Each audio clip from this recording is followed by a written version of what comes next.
Second year class. आज हम biology का चैप्टर 15 के एक्सरसाइज को समझेंगे। MCQs number 1। पहले एमसीक्यूज कहता है neurotransmitter receptors are located in, यानी न्यूरोट्रांसमीटर के जो रिसेप्टर्स हैं वो कहाँ पे मौजूद होते हैं। जी बेटे, तो आप आएंगे पेज 34 पे। वहाँ पे आपको ये वाला न्यूरोट्रांसमीटर साइनेप्स का सारा कॉन्सेप्ट मिलेगा। अगर आप पोस्ट साइनेप्टिक न्यूरॉन को देखेंगे ना, तो यहाँ पर मौजूद होते हैं रिसेप्टर और यहाँ पर आकर जुड़ेंगे ये न्यूरोट्रांसमीटर। सो बेटे सी ऑप्शन यानी पोस्ट सिनेप्टिक मेम्ब्रेन। जी, तो दूसरा एमसीक्यूज देखें। Which neurotransmitter is released by all motor neuron at their synapsis, यानी तमाम मोटर न्यूरॉन अपने सिनेप्स पर ये रिलीज करती हैं। वो कौन सा न्यूरोट्रांसमीटर है? विद स्केलेटल मसल, और ये कंट्रोल करता है स्केलेटल मसल को। मतलब जो मोटर न्यूरॉन है वो जो स्केलेटल मसल है उनके दरमियान जो सिनेप्स है ना, वो कौन सा न्यूरोट्रांसमीटर होता है। ओके बेटे, तो सेम पेज और आप देखेंगे एसिटाइल कोलिन को, जो कि मोटर न्यूरॉन और स्केलेटल मसल फाइबर के दरमियान होता है। ठीक है, यानी इसका ए ऑप्शन है एसिटाइल कोलिन। थर्ड एमसीक्यूज देखते हैं। Which part of the nervous system prepare the body during emergency. तो ये तो बड़ा इजी एमसीक्यूज है ना, कि सिंपैथेटिक नर्वस सिस्टम होता है जो कि बॉडी को फाइट और फ्लाइट या एमरजेंसी के लिए डील करता है। तो बेटे चौथा MCQs. Which of these is closest, यानी सबसे क्लोज ब्रेन टिश्यू के। एस्टाइल कोलिन, अरेक्नोइड, पिया मैटर या क्रेनियम, सब से करीब कौन होता है। ओके बेटे, तो आप आएंगे पेज नंबर 36 के ऊपर। आपको ये डायग्राम नजर आ रही है जिसमें ये ब्रेन टिश्यू है। ये क्या है? Brain tissue. ब्रेन टिश्यू के फौरन बाद ये जो लेयर जा रही है ये सबसे करीब है ना, अटैच्ड है। और ये कौन सी लेयर है? ये है पिया मैटर की लेयर। सो ब्रेन टिश्यू के फौरन अटैच्ड होता है पिया मैटर। तो बेटे सी ऑप्शन यानी पिया matter is the right option. Okay, तो एमसीक्यूज 5 देखें। इन मेनिंजेस, मेनिंजेस यानी यही जो तीन लेयर्स है ना, पिया matter, dura mater, arachnoid, the cerebrospinal fluid is present between. तो सेरिब्रोस्पाइनल फ्लूइड किन किन के दरमियान होता है। ओके बेटे, तो इसका आंसर भी पेज 36 में मिलेगा। यहाँ पर ना आपको एरेक्नोइड नजर आ रही है लिखा हुआ। तो एरेक्नोइड की लेयर में आपको ढूंढ ढूंढ के दिखाता हूँ। ये एरेक्नोइड को फॉलो करते हैं, और ये जो हल्का सा येलो कलर नहीं, वो, और नीचे वाली ये मैंने आपको बताया पिया मैटर है। दरमियान में ये सारी स्पेस है जिसको मैं ऑरेंज कलर, हल्के ऑरेंज कलर से ऐसे शेड कर। ये सारी स्पेस क्या है? ये ऊपर लिखा है स्पेस बिटवीन अरेक्नोइड और पिया मैटर। तो अरेक्नोइड एक्ट एज बैरियर, रुकावट होता है between the cerebrospinal fluid present below it. तो यहां से हमें क्लियर होता है कि सेरिब्रोस्पाइनल फ्लूइड प्रेजेंट बिलो होता है, नीचे होता है किसके? अरेक्नोइड के। तो अरेक्नोइड के फौरन नीचे ये स्पेस है, अरेक्नोइड की ये लेयर है, ठीक है, और इसके फौरन नीचे ये खाली जगह है जो कि क्या है? Basically space between the arachnoid and pia mater, यानी इसके अंदर होता है सेरिब्रोस्पाइनल फ्लूइड। ठीक है, अरेक्नोइड और पिया मैटर के दरमियान। सो बेटे option C, arachnoid and pia matter. Okay जी, छठा MCQs. Which is not a function of cerebrospinal fluid.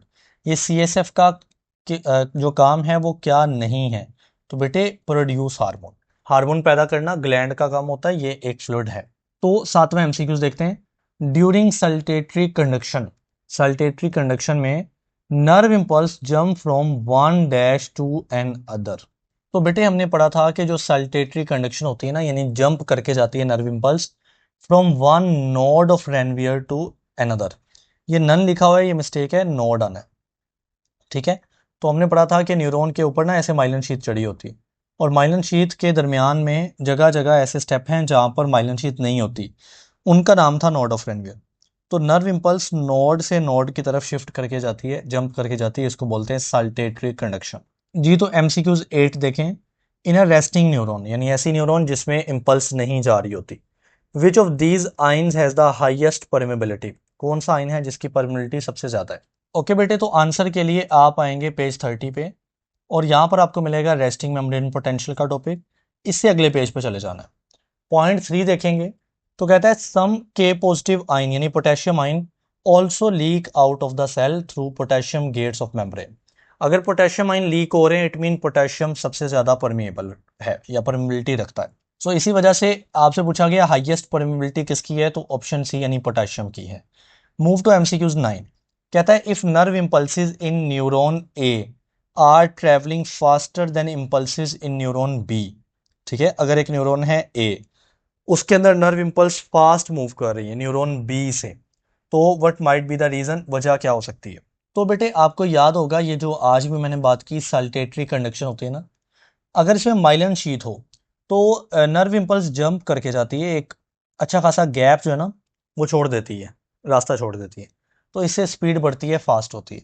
तो अगर न्यूरॉन ए में ज़्यादा जल्दी से नर्व इम्पल्स कंडक्ट हो रही है, इट मीन ऑप्शन बी ठीक है कि न्यूरॉन ए जो है वो माइलिनेटेड होगी, उसके ऊपर माइलिन शीथ होगी, तो वहाँ से इम्पल्स जल्दी ट्रैवल करके जा रही। ओके बेटा जी, 10वां एमसीक्यूज देखें। Dorsal root of spinal cord या spinal nerve, sorry, spinal nerve का जो डोर्सल रूट है कंटेन उसमें क्या चीज़ है। तो इसके लिए पेज 40 पे आना पड़ेगा। पेज 40 पे आपको स्पाइनल कॉर्ड मिलेगा, उसका ये वाला ऊपर वाला डोर्सल रूट है जिसमें क्या है, सेंसरी न्यूरॉन है।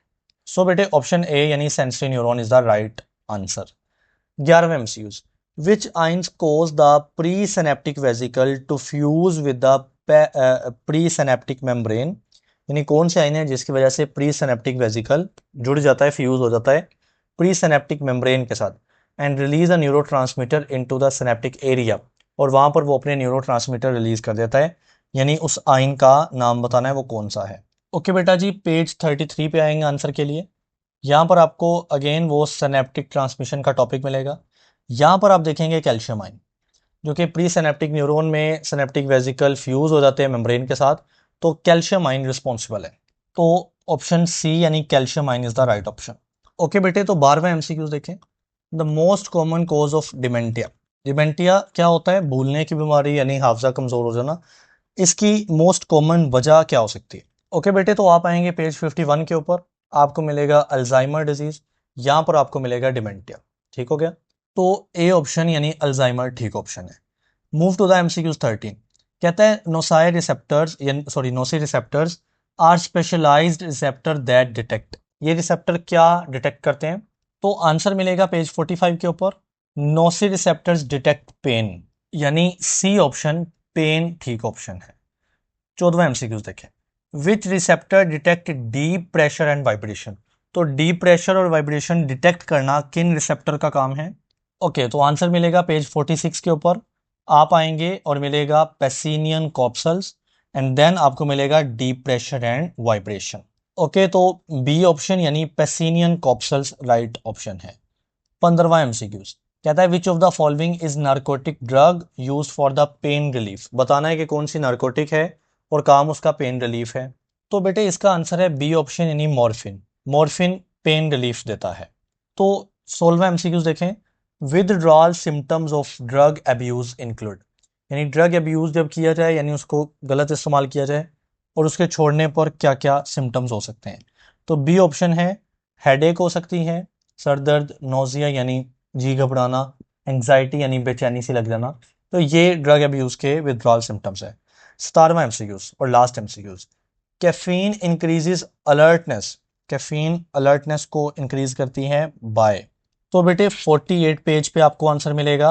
यहाँ पर आपको टॉप पे कैफीन मिल जाएगी और ये क्या करती है, block the action of neurotransmitter called adenosine, तो एडिनोसिन के एक्शन को ये ब्लॉक करती है, यानी इसका आंसर ऑप्शन बी है, ब्लॉकिंग एडिनोसिन रिसेप्टर। समझ गए।